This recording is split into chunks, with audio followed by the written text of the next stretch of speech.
बौद्ध धर्म भारतीय विचारधारा जो है उसके सबसे विकसित रूपों में से एक है और सनातन धर्म यानी कि हिंदू धर्म से, हिंदू मत से काफ़ी साम्यता रखता है। हिंदू मत के जो लक्षण हैं दया, क्षमा, अपरिग्रह, अस्तेय आदि बौद्ध धर्म से मिलते जुलते हैं। यदि हिंदू मत में पूजा के तौर पर मूर्ति पूजा का प्रचलन है तो बौद्ध मंदिरों में भी महायानियों ने मूर्ति पूजा शुरू की थी। हालांकि वे सभी मूर्तियां जो बौद्ध मंदिर में हैं वो इसलिए थीं कि धर्म प्रचार और धम्म चक्र बाधित ना हो और निरंतर चलता रहे। जिस समय बौद्ध धर्म भारत में अपने विकसित रूप में था उस वक्त एक अंग्रेज यात्री भारत आया और उसने एक पुस्तक लिखी द बुद्धिस्ट हिमालय। उस पुस्तक में वो लिखते हैं, मैं सतलज नदी लांग कर भारत आया था। उन दिनों कश्मीर से सतलज तक का एक ही मार्ग था और यही वह समय था जब कश्मीर भारतीय तंत्र का केंद्र बना। आगे वो लिखते हैं कि बौद्ध मतावलंबियों द्वारा भारतीय तंत्र को अपनाया जाना कोई आश्चर्य की बात नहीं है। हिंदू धर्म को दुनिया का सबसे पुराना धर्म कहा जाता है। कई अनुयायी इसे सनातन मार्ग भी कहते हैं।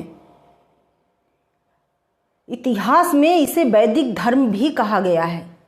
इस वीडियो के माध्यम से बौद्ध धर्म और हिंदू धर्म के बीच अंतर, बुनियादी बातों को बेहतर ढंग से समझने और उसकी तुलना करने और समानताओं को अच्छी तरीके से जानने में आपको मदद मिल सकती है।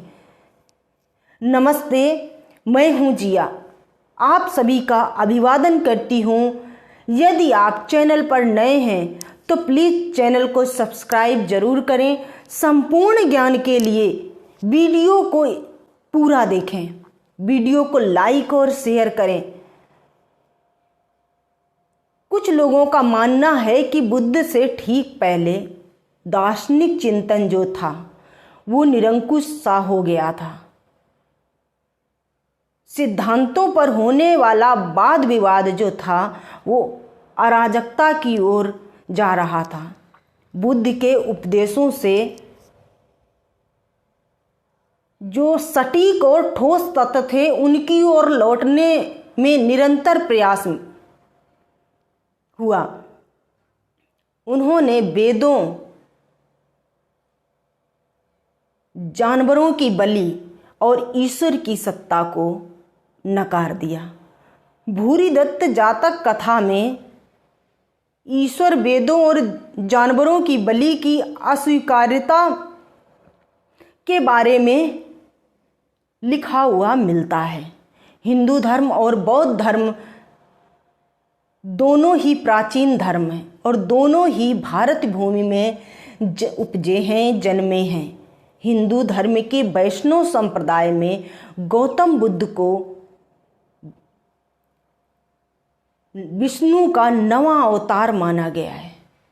हालांकि बौद्ध धर्म इस मत को स्वीकार नहीं करता है, क्योंकि बौद्ध मत का मानना है कि बुद्ध एक मानसिक अवस्था है और जो भी उसे प्राप्त कर लेता है वो बुद्ध कहलाता है। गौतम बुद्ध खुद कहते हैं कि मैं कोई भगवान नहीं हूँ, ना ही कोई मोक्षदाता,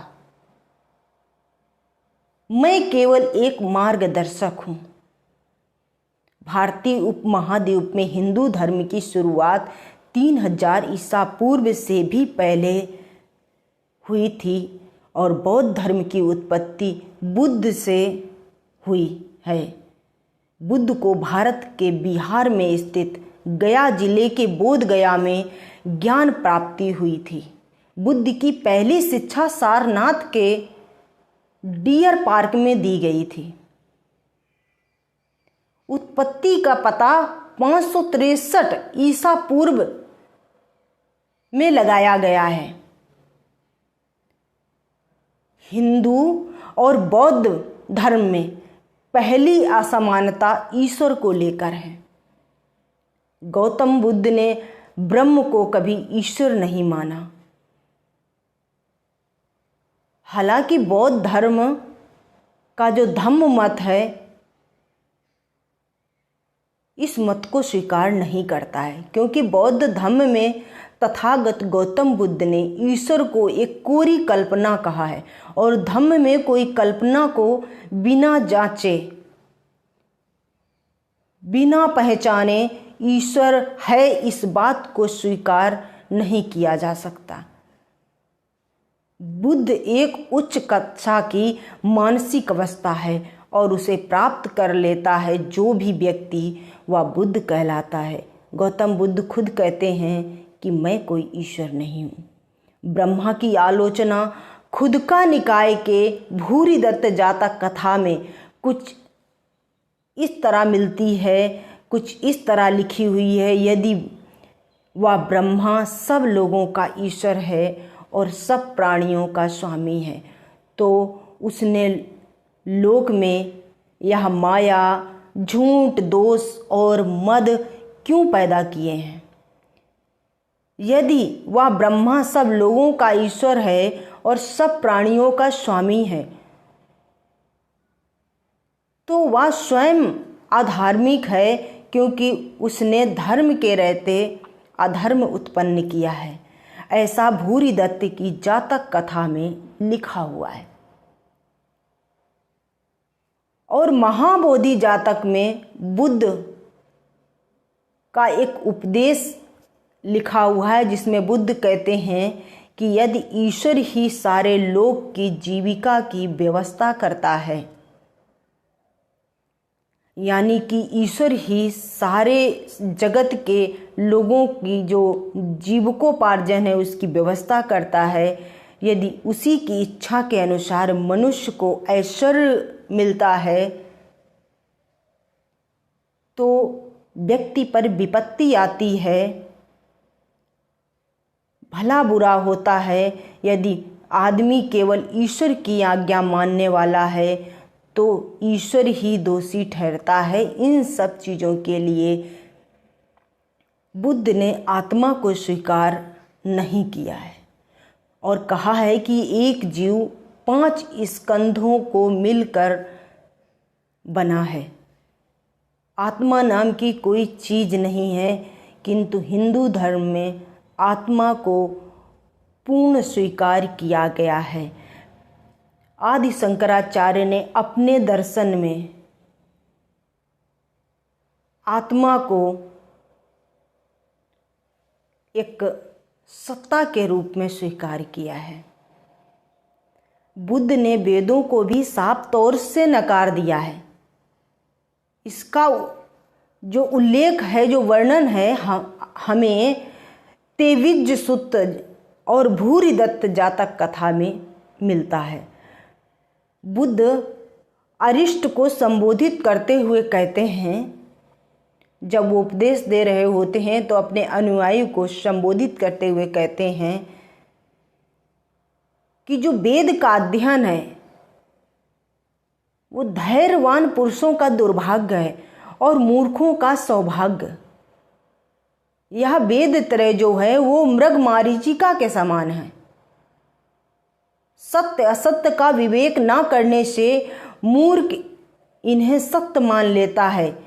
ये मायावी वेद जो हैं वो प्रज्ञावान को धोखा नहीं दे सकते। ऐसा उन जातक कथाओं में लिखा हुआ है। मित्रद्रोही और जीवनाशक को वेद नहीं बचा सकते। द्वेषी अनर्थकर्मी जो व्यक्ति हैं उनको अग्नि नहीं बचा सकती। ऐसे कुछ उपदेश जातक कथाओं में लिखे हुए हैं, जबकि हिंदू धर्म पूरी तरह से वेदों पर आधारित है। वेद हिंदू धर्म का केंद्र बिंदु माना जाता है। प्राचीन काल में हिंदू धर्म को वैदिक काल भी कहा जाता था। हिंदू धर्म के सारे रीति रिवाज, कर्म कांड जो होते हैं वे वेदों के अनुसार ही किए जाते हैं। हिंदू धर्म जहाँ 4 वर्ण में भेद को बताता है, वर्ण व्यवस्था हिंदू धर्म में बताई गई है, वहाँ पर बुद्ध ने सभी वर्ण व्यवस्था, ब्राह्मण, क्षत्रिय, वैश्य, शूद्र, सभी चारों वर्ण व्यवस्थाओं को समान रूप से माना है। असलायन सूत्र इस बात की पुष्टि करता है कि सभी वर्ण जो हैं वो समान हैं। कोई जन्म से नीच नहीं होता और ना ही कोई जन्म से ब्राह्मण होता है। कर्म से ही कोई नीच होता है और कर्म से ही कोई ब्राह्मण होता है। हिंदू धर्म दुनिया का तीसरा सबसे बड़ा धर्म है, जिसके अनुयायी विश्व की आबादी का लगभग 15 से 16% है, यानी कि 1.25 अरब लोग हैं हिंदू। यहीं पर बौद्ध धर्म दुनिया का चौथा सबसे बड़ा धर्म है और बौद्ध धर्म का पालन करने वाले लगभग 520 मिलियन लोग, यानी कि दुनिया की जनसंख्या का लगभग 7 से 10% लोग बौद्ध धर्म को मानते हैं। थेरवाद परंपरा द्वारा जो भाषा थी वो पाली भाषा का प्रयोग किया गया। महायान और वज्रयान परंपराओं द्वारा, महायान वज्रयान जो संघ थे उनके द्वारा जो भाषा का प्रयोग किया गया वो प्राथमिक भाषा उन्होंने संस्कृत को बना लिया। संस्कृत हिंदू धर्म की प्राथमिक और पवित्र भाषा थी और है। हिंदू धर्म की अधिकांश रचनाएं जो हैं वो संस्कृत भाषा में लिखी गई। हिंदू धर्म में पवित्र दिन बहुत हैं, जैसे विभिन्न देवी देवताओं की पूजा के लिए कई महत्वपूर्ण दिन हैं, कई त्यौहार मनाए जाते हैं, जिनमें से कुछ सबसे महत्वपूर्ण पवित्र दिन हैं। गणेश चतुर्थी है, महाशिवरात्रि है, रामनवमी है, कृष्ण जन्माष्टमी है, नवरात्रि है, दुर्गा पूजा है, इत्यादि इत्यादि। किंतु बौद्धों के कुछ सबसे महत्वपूर्ण त्यौहार बैसाख, जैसे कि बुद्ध का जन्मदिन, परिनिर्वाण दिवस, निर्माण दिवस के रूप में भी जाना जाता है। बुद्ध पूर्णिमा, उपोषात, लोसर जो तिब्बती बौद्धों द्वारा मनाया जाता है। हिंदू धर्म में जानबूझकर किए गए पापों का भुगतान कर्म परिणामों के माध्यम से भुगतना पड़ता है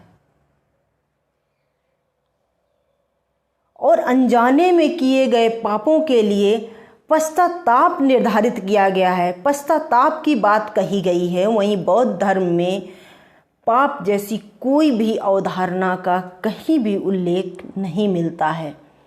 हिंदू धर्म के अनुसार मनुष्य एक बार शादी कर सकता है।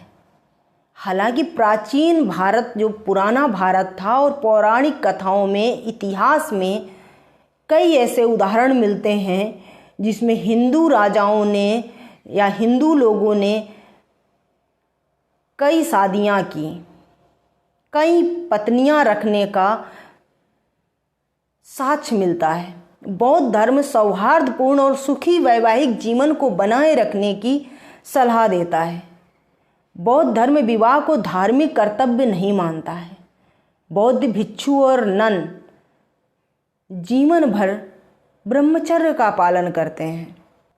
हिंदू धर्म में पुरुष भिक्षुओं को योगी, ऋषि, गुरु, पुजारी के रूप में जाना जाता है और महिला भिक्षुएं जो होती हैं उन्हें सन्यासिनी, साध्वी, स्वामिनी के रूप में जाना जाता है। जबकि वहीं बौद्ध धर्म में पुरुष भिक्षुओं को भिक्षुक और महिला भिक्षुओं को भिक्षुनी के नाम से जाना जाता है।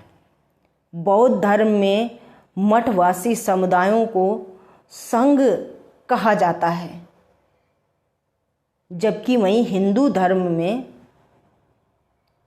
जो सबसे बड़े संप्रदाय हैं हिंदू धर्म में, लगभग वो शक्तिवाद, शैववाद, वैष्णववाद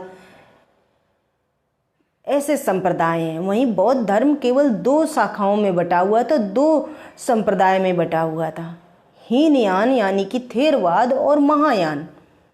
हिंदू धर्म का पालन मुख्य रूप से भारत, नेपाल, भूटान, मॉरिशस, उत्तरी अमेरिका, इंडोनेशिया में बाली आदि ऐसे देश हैं जहाँ पालन करते हैं हिंदू धर्म का।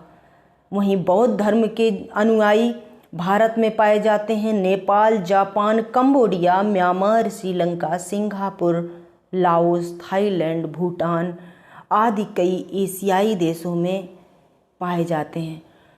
तो दोस्तों, हम ये सब कहानी एजुकेशनल और ट्यूटोरियल पर्पस से आप सभी के सामने लेकर आती हूँ। इन सभी चीज़ों से, सभी वीडियो से आपका ज्ञान बढ़े और आप कुछ सीखिए इन सब चीज़ों से। यदि वीडियो अच्छा लगे तो वीडियो को लाइक और शेयर करना और चैनल को सब्सक्राइब ज़रूर कर लेना, ताकि ऐसे और भी वीडियो मैं अपलोड करूं तो आपको तुरंत मिल सके। मिलती हूँ अगली क्लास में। धन्यवाद।